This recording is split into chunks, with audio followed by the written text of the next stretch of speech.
जमहूरियत के अंदर और जमहूरी निज़ाम को किस तरह से डिस्टॉर्ट और मसख जो है वो किया गया है। इसीलिए हम डिमांड कर रहे हैं कि ये एक मुफाद आमा की या पब्लिक इंपॉर्टेंस की डॉक्यूमेंट है जो यूरोपीय यूनियन ने रिपोर्ट तैयार की है। उनके ऑब्जर्वर्स को हमारी हुकूमत ने, हमारी इलेक्शन कमीशन ने दावत दी थी, तो दिखाएं उन्होंने क्या कहा है, आके क्या बताया है कि किस तरीके से ये पोल से पहले 8 फरवरी से पहले, 8 फरवरी के दिन और 8 फरवरी के बाद जो है ये क्या होता रहा है। इसलिए हमें ज़रूरत है अपनी खुद एहतसाबी की। जिस तरह मुजम्मिल साहब ने कहा कि कंसेंसस बिल्ड करना है, कंसेंसस बिल्ड करने के लिए सबसे पहले यह ज़रूरी है कि जो खुली वारदात 8 फरवरी के बाद रात के 5-6 बजे, 8 बजे, 9 बजे के बाद से अब तक होती आ रही है और अभी भी कोशिश कर रहे हैं कि डबल स्टैंपिंग कर करके हल्कों के नताइज बदलें, इसको वापस करने की ज़रूरत है। एतमाद बिल्ड करना है उस पार्टी के अंदर जिसने पाकिस्तान भर में सरकारी नताइज के मुताबिक सबसे ज़्यादा वोट हासिल किए हैं। 34% वोट एक तरफ और बाकी 12 जमातों के उतने वोट हैं। उस पार्टी को उसका जायज़ मुकाम, उसके बारे में कोई पॉलिसी बदलती हुई नज़र नहीं आ रही। अभी तक जुल्म और सितम और रियासती जबर का निशाना बनते जा रहे हैं। पुरअमन इज्तिमा करने का बात होती है हमारी तरफ से तो उसकी इजाज़त नहीं मिलती। इसलिए होश के नाखुन लें, बजाय इसके कि बाहर के कोई लोग हमको जमहूरियत के आदाब सिखाना या जमहूरियत की अक़दार क्या है, हमें खुद उन जमहूरी अक़दार को अपनाना जो है ज़रूरी है। इसी की नतीजे में हम मुआशी तौर पर अपने आप को इस भंवर से निकाल सकते हैं जिसकी निशानदही अभी आपको मुजम्मिल साहब ने की है। बहुत शुक्रिया। शुक्रिया। कोई सवालात अगर हैं अब जो नाराज़ है हमसे उनसे शुरू करते हैं। आइए।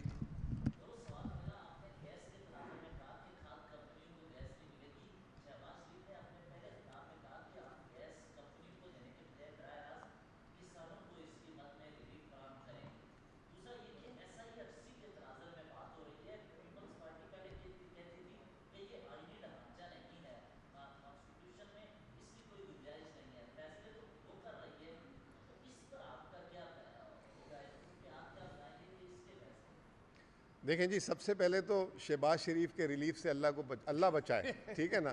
वो एक आप देख रहे होंगे कि पंजाब में तस्वीर वाला थैला घूम रहा है और वो कहते हैं कि पहले तस्वीर खिंचाओ फिर थैला लो। अगर खुदा ना खास्ता डायरेक्ट किसान को खाद पहुंचाने वाली बात हो गई तो पहले तो खाद के ऊपर सोना यूरिया जो भी नाम होते हैं उसकी जगह एक तस्वीर लगी होगी, ठीक है ना। और फिर कहेंगे तस्वीर खिंचाओ और किसान जो है खाद से भी महरूम हो जाएगा। तो ये खुदा ना खास्ता ऐसी अगर चीज़ करने गए तो ये तो बहुत बड़ी, जैसे कि चोर बाजारी और दुकान खुल जाएगी। इसके लिए भी बहुत केयरफुली हमें एक मैकेनिज़्म करना पड़ेगा। दूसरी बात SIFC की मैं आपको थोड़ी सी क्लैरिटी दे दूं। SIFC जो मेरी नज़र में एक refined version of board of investment है, उसका मतलब ही जो है उसके नाम से ज़ाहिर होता है इन्वेस्टमेंट फैसिलिटेशन कमेटी, ठीक है ना, कि मुल्क में इन्वेस्टमेंट्स लेकर आए, सरमायाकारी लेकर आए। लेकिन SIFC ने जो पिछले दौर में जो केयर टेकर में एक अच्छी चीज़ ये की थी कि मुल्क में जो है जो स्मगलिंग हो रही थी, जो माशी बेज़ाब्तगियाँ थी, उस पर कंट्रोल किया, डॉलर को कंट्रोल किया, जिसका 100% क्रेडिट जाता है। लेकिन अभी तक सरमायाकारी, और सरमायाकारी ये भी नहीं है कि रातों रात आ जाती है, इट टेक्स टाइम। लेकिन एक गलत एक्सपेक्टेशन क्रिएट की गई। आपको याद होगा पिछले साल कि 25 अरब डॉलर कहाँ से आ रहे हैं, 25 कहाँ से आ रहे हैं, ये चीज़ें नेगेटिव होती हैं। तो अभी तक वो मटीरियलाइजेशन नहीं हुई। और मैं ये समझता हूँ कि पाकिस्तान के पास इस वक्त कोई ऐसा एसेट भी नहीं है, जैसे इजिप्ट में पूरा शहर बेच दिया 35 अरब डॉलर का। जो पीपल्स पार्टी के आपने तनाजुर से बात की कि मुल्क में काम कैसे करता है सिस्टम, ECC इकनॉमिक कमेटी जो होती है वो फैसले करती है, जिसकी तौसीक कैबिनेट करती है और मुल्क में वो राइज हो जाता है कानून। और अगर फाइनेंस बिल से पास कराना हो तो असेंबली में जाती है। तो इस अगर आप उसमें देखें, पैरामिड में देखें, तो कहीं पे SIFC नज़र नहीं आ रही। लेकिन आज हमने देखा, बल्कि केयर टेकर गवर्नमेंट में हमने देखा कि ECC, कैबिनेट, फिर SIFC, इस तरह करके फैसला हो रहा था। अब क्योंकि गवर्नमेंट आ चुकी हुई है ऑफिशियली, तो ये इस तरीके से इसको या तो अमेंडमेंट करानी पड़ेगी जिसमें पीपल्स पार्टी राइट है। और ये चीज़ हमने जो है आलमी मालियाती इदारे से भी सुनी है कि SIFC की जो इंडोर्समेंट है वो जो है वो उसकी इम्पोर्टेंस नहीं है, इम्पोर्टेंस है कैबिनेट और असेंबली की। तो इसको जो है, मेरा अपना ख्याल ये है कि ये 2/3 जो मेजॉरिटी है इससे कोई कानून साजी कर लेंगे तो बेहतर है, वरना ये एक इशू रहेगा, इशू क्रिएट होता रहेगा। लेकिन हैविंग सेड दिस, SIFC ने रेड टेपिज्म ख़त्म की है, SIFC जो है फैसले जल्दी करवा लेती है, ये चीज़ें हुई हैं, लेकिन अभी इसको कॉन्स्टिट्यूशनली कवर नहीं हासिल।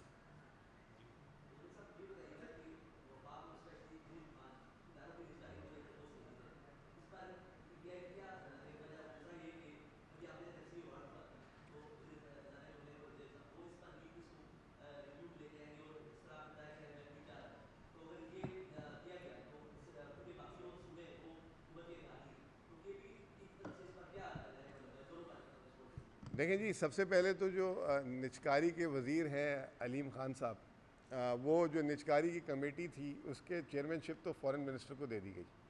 फिर अभी जो है निचकारी तो हुई नहीं, उन्होंने कहा था कि मैं तनख्वाह नहीं लूँगा, तो उनको 11,000 केनाल कोई उनकी हाउसिंग सोसाइटी का रुदा वाला जो है उसका कोई सेंक्शन हुआ है।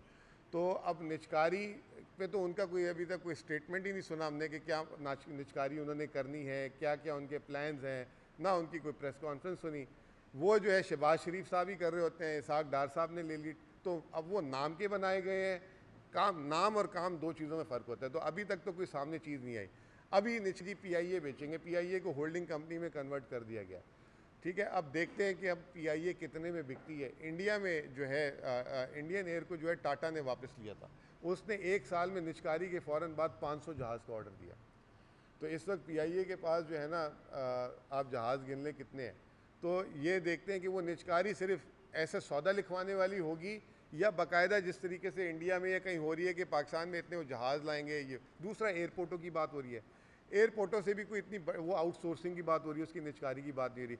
IMF ने यह कहा है कि आप जितनी भी SOEs हैं इसको आप रिफॉर्म करें और डिस्कोस की बात करें।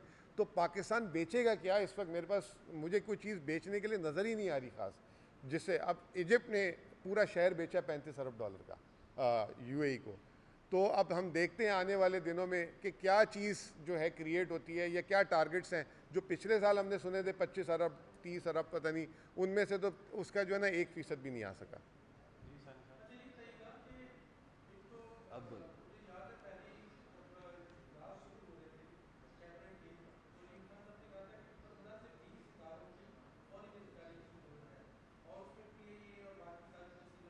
ये तो 10 साल से सारे बोल रहे हैं।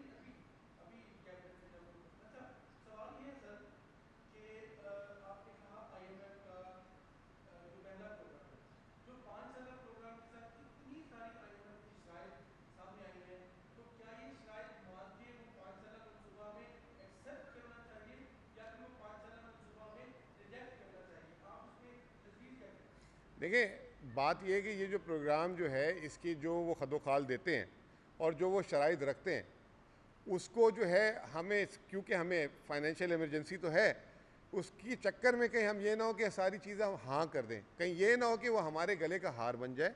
तो जैसे मैंने आपको बताई 6-7 चीज़ें, इस दफ़ा ये फिस्कल प्रोग्राम आ रहा है और हो सकता है कि वो डेट रीस्ट्रक्चरिंग की भी बात कर लें, क्योंकि पाकिस्तान के जो कर्जे हैं आमदनी से बहुत ज़्यादा हैं। अगर टैक्स या तो 2 तरीके हैं, या डेट रीस्ट्रक्चरिंग हो जाएगी या मुल्क में इतना वो टैक्स लगाने जा रहे हैं कि वो टैक्स लगा दें ताकि जो है हुकूमत अपने कर्जे भी दे दे, सूबों को भी पैसा दे दे। अगर वो टैक्स लगने जाते हैं तो किस पे आएगा? वो मेरे आप पे, आवाम पे आएगा। दूसरी बात यह कि IMF जो है, एक मैं इंपॉर्टेंट बात थी जो बोलना भूल गया इसमें, हम सियासी हुकूमतों की तो बात करते हैं अकाउंटेबिलिटी की कि इन्होंने ये गलती कर दी, इसकी वजह से ये हो गया। कभी हमने IMF पे बोला कि आपने ये गलत हमें जो है पॉलिसी बताई थी जिसकी वजह से मुल्क में महंगाई हो गई, ये हो गई। एक छोटी सी मिसाल देता हूँ कि आज से पहले तक जितने प्रोग्राम थे, IMF कहती रही कि जी बिजली के रेट बढ़ा दें, गैस के रेट बढ़ा दें, गर्दिशी कर्जे कम हो जाएंगे। अब IMF कह रही है कि नहीं, आपको लॉसेस कट करने पड़ेंगे, अपनी कॉस्ट को नीचे लाना पड़ेगा, वरना ये गर्दिशी कर्जे ख़त्म नहीं होंगे। इसकी चक्कर में 16 रुपये से 60 रुपये बिजली चली गई, वो जिससे हमारे कारखाने तबाह हो गए, सनत तबाह हो गई, ये सारी चीज़ें हो गई। दूसरी चीज़ IMF कहती है रियल स्टेट पे टैक्स लगाएं। अब मैं आपको बड़ी मज़े की बात बताता हूँ कि नॉन फाइलर इस वक्त अगर ज़मीन खरीदता है, रियल स्टेट खरीदता है, तो 23% उसको टैक्स देना पड़ेगा, 23%, जिसकी वजह से KP जैसे सूबे में 2 साल से कोई प्रॉपर्टी ट्रांसफ़र ऑफिशियल हो ही नहीं रही, लोग स्टाम्प पेपर पे स्टाम्प पे लगाए जा रहे हैं।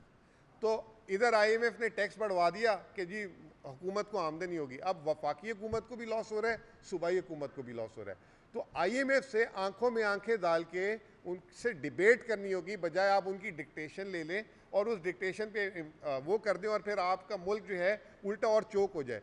तो मैं समझता हूँ ये भी बहुत एक इम्पॉर्टेंट बात थी जो मैं रऊफ साहब आप भी सुने, आपको मज़ा आएगा ये बात सुन के, कि IMF ने दुनिया में सबसे ज़्यादा प्रोग्राम हेटी को दिए हैं, 30 प्रोग्राम, और पाकिस्तान ने 24 प्रोग्राम लिए हैं। प्रोग्राम्स के एतबार से दुनिया का 5वें नंबर पे पाकिस्तान मुल्क आता है IMF प्रोग्राम लेने पे। अब वो एक अलग बहस है हमने कितने मुकम्मल किए कितने नामुकम्मल किए। इससे आप अंदाज़ा लगा लें कि IMF की भी पाकिस्तान के माशी मामलात में वो भी ट्रेनिंग ले रहा है, ठीक है ना, पाकिस्तान पे, और वो फिर सीखता है, फिर वो नई चीज़ लाता है, वो करता है। तो ये चीज़ हमारे मकामी तौर पे उनको जो है हेल्प करनी पड़ेगी और हमें उनके साथ बात करनी पड़ेगी, प्रॉपर डिस्कशन करें, प्रोफेशनली डिस्कशन करें और फिर उसके बाद कंसेंसस क्रिएट करें और फिर अगले प्रोग्राम को लेके जाएं। इंशाअल्लाह ताला पाकिस्तान बहुत फ़ायदे में रहेगा। लेकिन मसला ये कि कंसेंसस कौन करेगा? जो मैंडेटेड गवर्नमेंट थी, जो जीती थी, वो करवाते तो ज़्यादा अच्छा था। अब ये कंसेंसस ही नहीं बिल्ड होगा, तो ये भी एक प्रॉब्लम है। पहले तो PDM अपने अंदर कंसेंसस क्रिएट कर लेना, उनके भी इशूज़ हैं। जी शेख साहब, लास्ट क्वेश्चन प्लीज।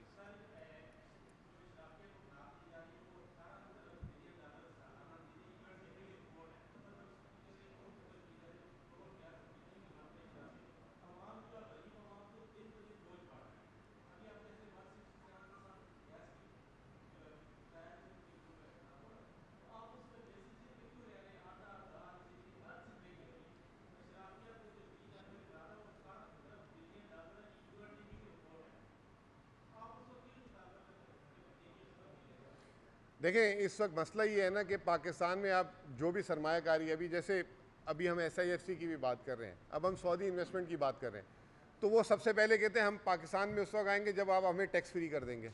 तो ये अशराफी है। तो पाकिस्तान में जो भी कोई सनत लगाने आता है, वो चाहे मकामी हो चाहे बाहर वाला हो, अभी जैसे आजकल रिफाइनरी पॉलिसी आ रही है, रिफाइनरीज वाले कह रहे हैं कि जी पहले आप हमें टैक्स के सारे एग्जम्पशंस दे दें, फिर हम रिफाइनरी लगाएंगे। तो मसला ये कि कैपिटल को अट्रैक्ट करने के लिए आपको इंसेंटिव देना पड़ता है, लेकिन उसको आप एक टाइम में ख़त्म करें ना, 3 साल 2 साल 5 साल 10 साल। अभी जैसे CPEC के हमारे पावर प्रोजेक्ट्स हैं, ये जब तक रहेंगे इन पे टैक्स फ्री ही है। तो हमारी गलती है, जैसे मैंने आपको कहा, हम जल्दबाजी में या दिखाने के लिए कि सरमायाकारी ला रहे हैं। जैसे CPEC में हमने पावर प्लांट्स लेकर आए, आज वो जो है उसमें हमें 2200 अरब रुपए जो है सिर्फ कैपेसिटी पेमेंट अदा करनी पड़ती है। तो हमारा जो नेगोशिएट करने का तरीका है वो बड़ा ख़राब है। इसमें मैं बात क्लोज करूँगा एक बात करके। इजिप्ट ने अभी $35 अरब का जो लैंड बेचा है UAE को, उन्होंने ये कहा है कि आप सरमायाकारी इसके ऊपर करेंगे और उसके जितना भी शेयर होगा प्रॉफिट का 35% वो इजिप्ट को उसमें भी शेयर प्रॉफिट भी देंगे। तो हमें अपने एग्रीमेंट्स अच्छे करने चाहिए। हमें जल्दबाजी में उजलत में हम एग्रीमेंट्स कर देते हैं, फिर वही अशराफिया उसका फ़ायदा लेती है, कोर्ट में जाती है, आप पे केस करती है। अब छोटी सी मिसाल मेरी KP की ले लें। KP के आज जो पेट्रोल निकलता है 42% पाकिस्तान का पेट्रोल KPK से जो है निकल रहा है। उसमें ये था मुआहिदा कि जी $40 जो है कीमत से ऊपर अगर कीमत जाएगी तो उसकी प्रॉफिट शेयरिंग होगी ऑयल कंपनी, हुकूमत पाकिस्तान और KPK की गवर्नमेंट। अब जब वो 2012 की पॉलिसी आई, जब पैसे लेने की बारी आई तो उन पेट्रोलियम कंपनीज ने स्टे ले लिया वजह। अब वो स्टे की वजह से अरबों रुपए हुकूमत पाकिस्तान को जो प्रॉफिट, अभी $90 ऑयल की प्राइस चल रही है, $40 में ऑयल कंपनियां लेके जा रही है, सारा मुनाफा वो ऑयल कंपनियां रख रही हैं, जिसमें पाकिस्तान की ऑयल कंपनियां भी जो बड़ी बड़ी उस पर नाम है। तो वो जो है दिस इज़ कॉल्ड इशराफी है। तो हमें अपने एग्रीमेंट्स और दूसरा हमें जो है अपना जो है कोर्ट सिस्टम उससे जो है सही करना पड़ेगा। बहुत बहुत शुक्रिया। थैंक यू, बड़ी मेहरबानी, शुक्रिया।